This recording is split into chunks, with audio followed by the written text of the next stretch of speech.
안녕하세요. 반갑습니다, 여러분. 여러분하고 약속했듯이 어, 상법 최신 판례 특강을 진행하도록 하겠습니다. 이번 순서는 2021년 1월 1일부터 2021년 12월까지 나온 공식적인 상법 판례 중요한 내용들을 검토해 보겠습니다.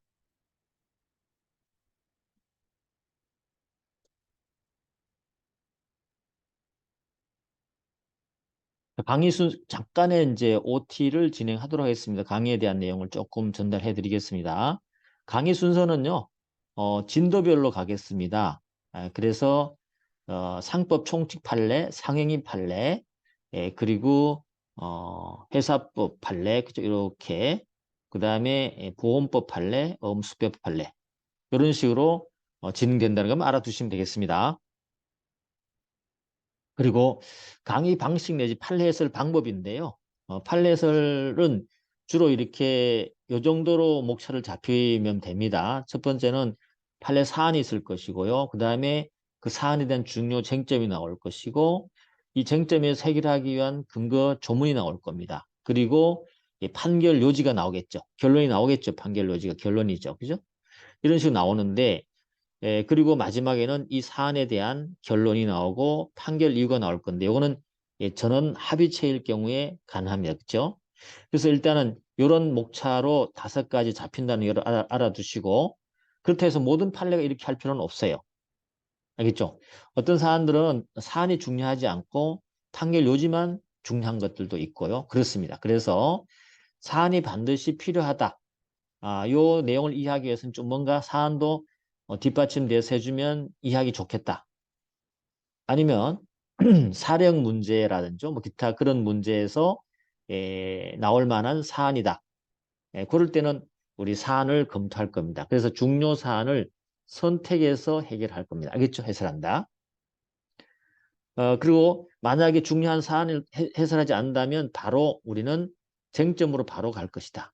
그리고 관련 조문, 판결 요지, 요게 마무리되는 핵심적인 내용들이 되겠는데요.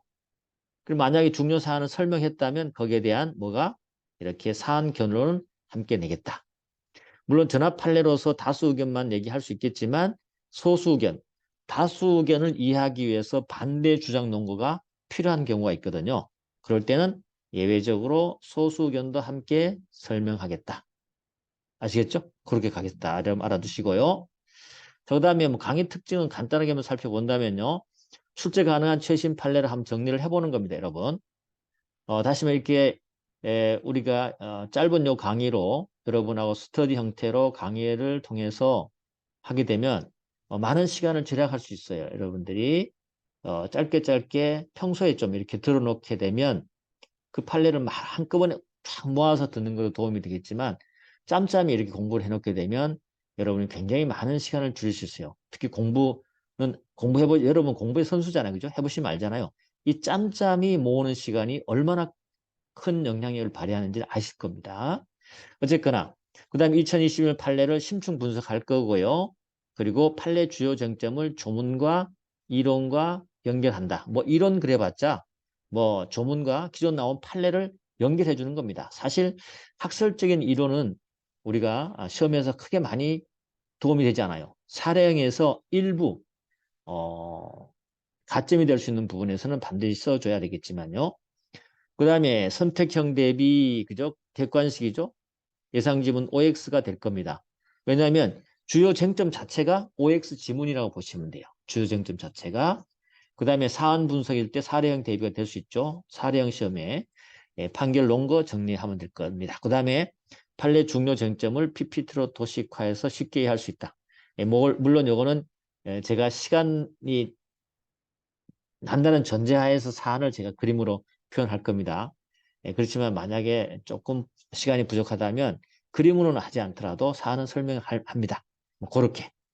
자, 그 다음에 특강 대상은 뭐 아시겠지만 21년 판례로 어떻게 보면 전부 나온 판례 쭉 한번 훑어보는 거잖아요. 그죠? 물론 빠진 게 다 많겠지만 그래도 전체를 한번 훑어본다는 의미에서 상법 전반을 이래독하고자 하는 그런 목적을 가질 수 있다. 그걸 원하는 학생이면 더 좋을 것이고 판례 핵심 내용을 빠르게 정리할 수도 있다. 그런 생각을 가지면 되겠습니다. 자, 그 다음에 자료는 제가 판례 정리 자료를 제공하고 서브노트도 필요하면 제 PPT 자료 있죠? 제공하도록 해보겠습니다. PPT 자료가 좋을지 아니면 한글로 된 것이 좋을지 검토를 한 후에 여러분에게 자료를 제공하겠습니다. 자, 1강 한번 가볼 건데요. 이 강의는 약 한 15분에서 맥시멈 15분에서 20분이죠. 20분 넘지 않습니다. 15분도 사실은 뭐 15분까지 가겠네요. 가고 15분에서 20분 사이에 끝나게 될 겁니다. 그리고 이렇게 짬짬이 하는 공부는 그죠? 길면 안 돼요. 길면은 여러분들이 나중에 지루함을 느끼게 되고 본 공부가 되어버리면 안 되는 것이죠. 그래서 짧게 여러분이 들을 수 있도록 15분에서 20분에 하겠다. 그렇게 알아두시면 되겠습니다. 오늘 이제 첫 강의니까 여러분하고 하나 이제 오리엔테이션 차원에서 시범 케이스로 제가 요 하나의 판례를 설명하고 마무리하도록 하겠습니다. 목차를 이렇게 잡아주겠습니다. 1편 총칙. 총칙과 관련되는 판례는요. 2021년에 뭐 하나가 나와 있다고 보시면 되겠습니다. 상호와 관련되는 건데 완전 직접적인 상법상 상호라기보다도 도메인과 관련되는 부정경쟁 방지법과 관련되는 판례인데 저는 여기서 상호에 대한 어떤 그런 기본적인 판례 내용을 쟁점을 설명해 드리도록 하겠습니다. 자, 2021년 7월 15일에 나온 판례네요. 부정한 목적으로 사용한 상호와 도메인 이름을 돌려줘 라고 반환했다는 거죠. 반환 청구했고 그리고 사용하지 마라고 했는데 이것이 이 법원에서 받아들여졌는지 아닌지 살펴보고 만약에 받아들여진다면은 어떠한 근거로 받아들여졌는지만 알면 되겠습니다. 이게 뭐 복잡하고 어려운 건 아니에요. 자, 가보시면 이렇습니다. 사안을 한번 이게 뭐 사안이 꼭 중요해서 이번에 설명하는 것은 아니고 여러분에게 이렇게 한다는 것만 알아두시기 위해서 시범 케이스로 한번 말씀을 드립니다. 이 판례가 아주 뭐 중요해서 판례 사안을 만들고 그런 것은 아닙니다. 오해하지 마시고요. 자, 판례 사안 개요를 가보니까 이렇게 돼 있어요. 사안 개요도 판례도 있죠. 여러분이 판례를 직접 보다 보면 마구 헷갈립니다. 판사님이 이 판례를 쓰면서 자기 위주로 쓰게 됩니다. 그러다 보니까 뚝뚝끈끈한 연결이 여러분에게 친절하게 설명되어 있지 않기 때문에 어려울 수 있어요. 그런 부분을 제가 좀 설명해 드린다는 것이죠. 자, 갑주식회사의 대표이사 A와 B가 체결한 자산매매 계약 등에 따라서 갑회사가 그러니까 갑회사의 A와 상대방인 B가 어때요? 자산매매 계약을 체결했네요. 그런 다음에 갑회사가 사용하는 상호가 있었는데 이게 굿옥션이었어요. 굿옥션 사건이었는데 이와 같은 명칭의 그죠? 병주식회사가 설립됐어요. 자산매매 계약하면서 새롭게 병주식회사를 설립하게 된 거죠. 그런데 갑회사의 유형 무형 자산의 일체를 인수받아서 병이 영업을 했단 말이죠. 그래서 갑회사는 결국 병에게 넘겨준 거랑 마찬가지죠.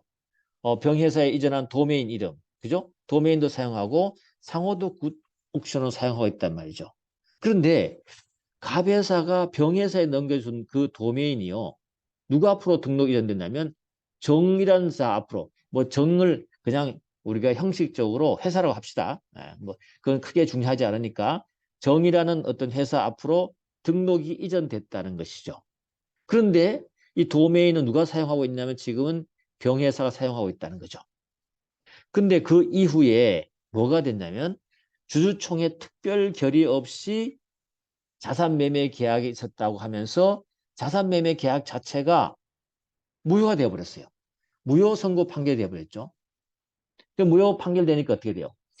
소급해서 다 무효가 되는 것이잖아요. 계약 자체가.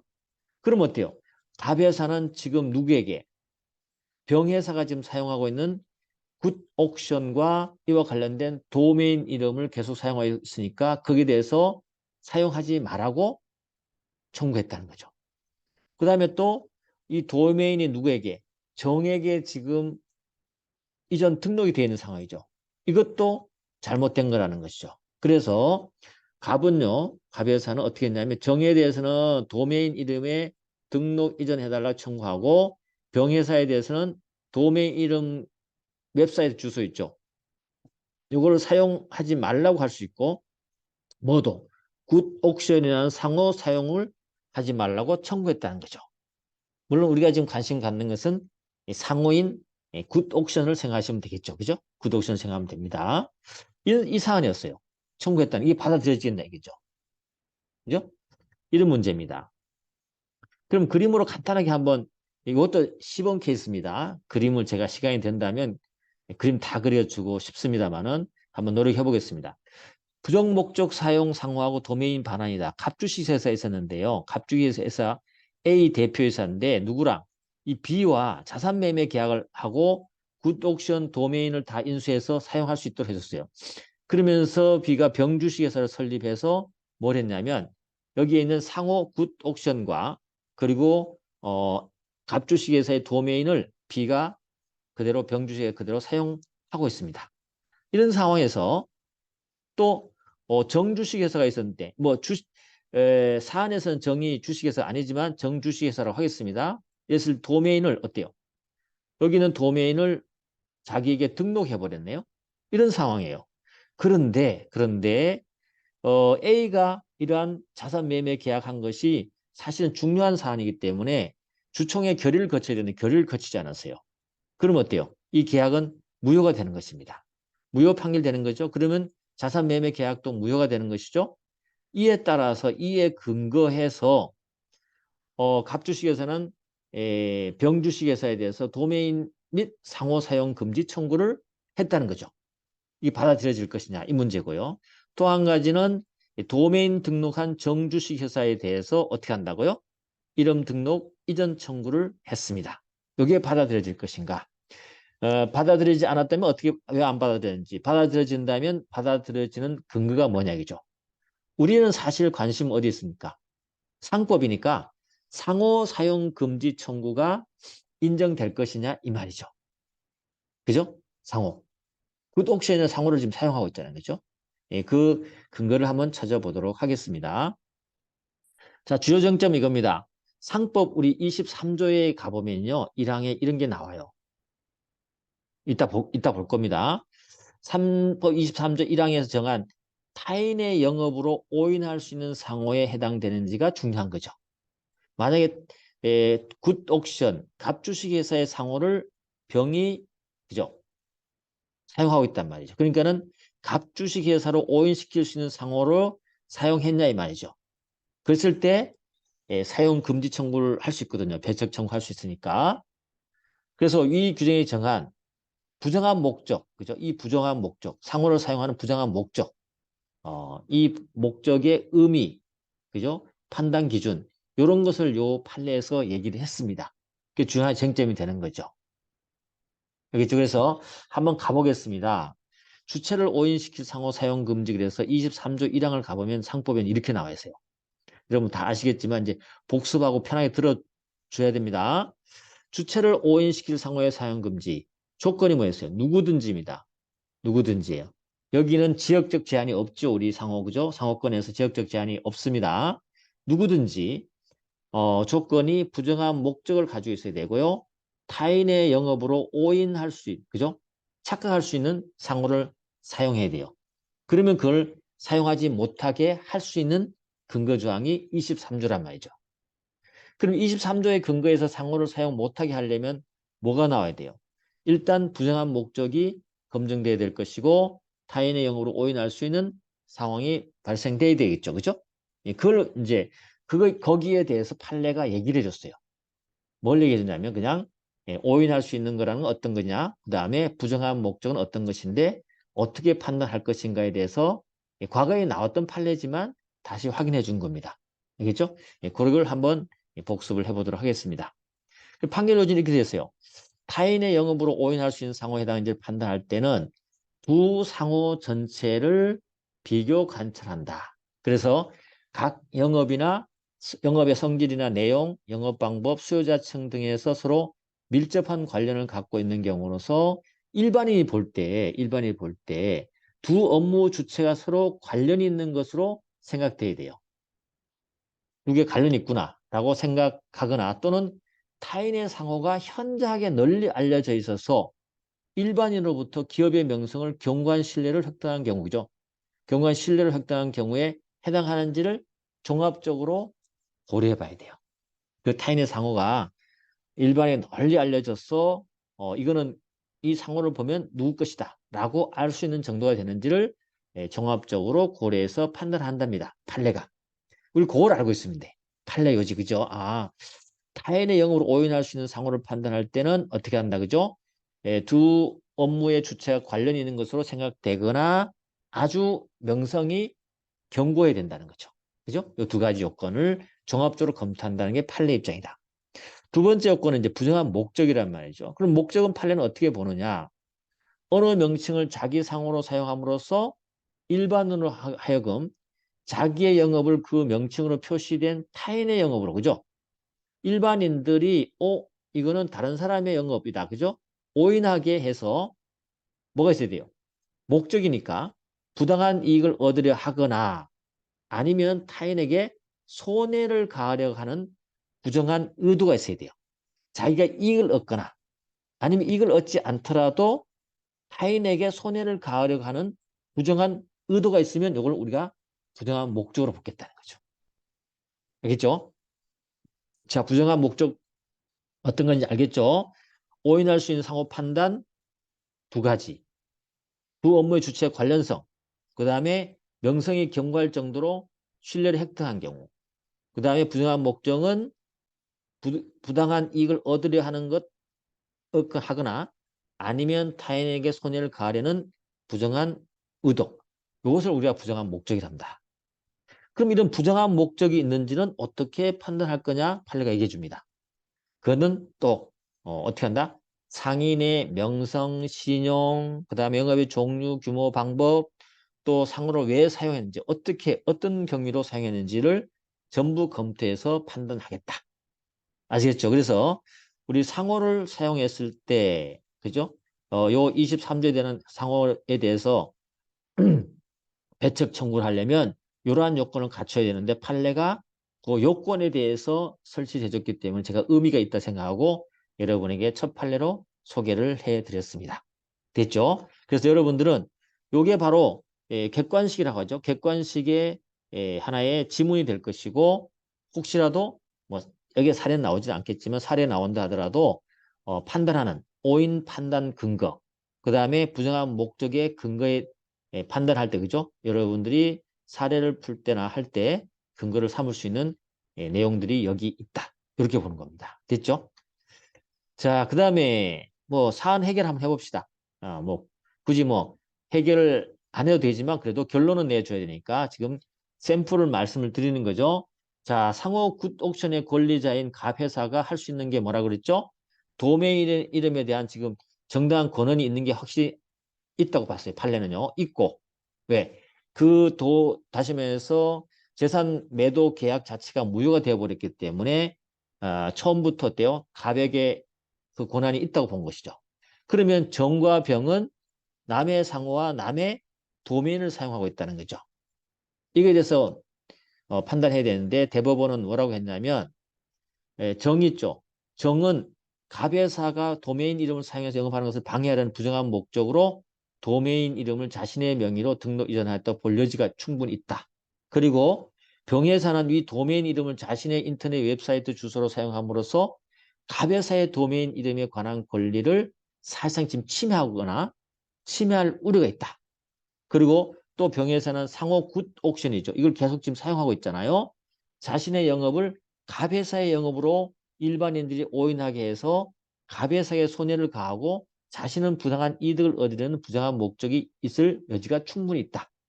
그럼에도 불구하고 원심이 어때요? 사실 그 원심에서 이 갑이 정의에 대한 도메인 등록 이전 청구하고 병회사에 대해서 도메인 사용 금지와 상호 사용 금지 청구를 배척했던 거죠. 이 배척했던 원심의 판단은 법리 오해의 잘못이 있다. 다시 돌려보낸 거예요. 그럼 원심 어때요? 이 내용을 다시 판단해야 되겠죠? 판단해야 될 겁니다. 그래서 사안 결론이 사안에 대한 해결도 이렇게 나왔습니다. 자, 오늘 여러분께 이제 소개를 하는 차원에서 한 문제를 풀어봤고 20분이 됐네요. 원래 20분 넘어가면 안 되는데 오늘 여러분이 OT도 있었기 때문에 명수해 주시고요. 자, 그러면 오늘은 여기까지 하고 다음에는 또 상법, 그죠? 통칙, 각식의 통칙인가요? 상행이죠. 제2편 상행에 관련된 판례를 한번 정리를 하도록 하겠습니다. 수고하셨습니다.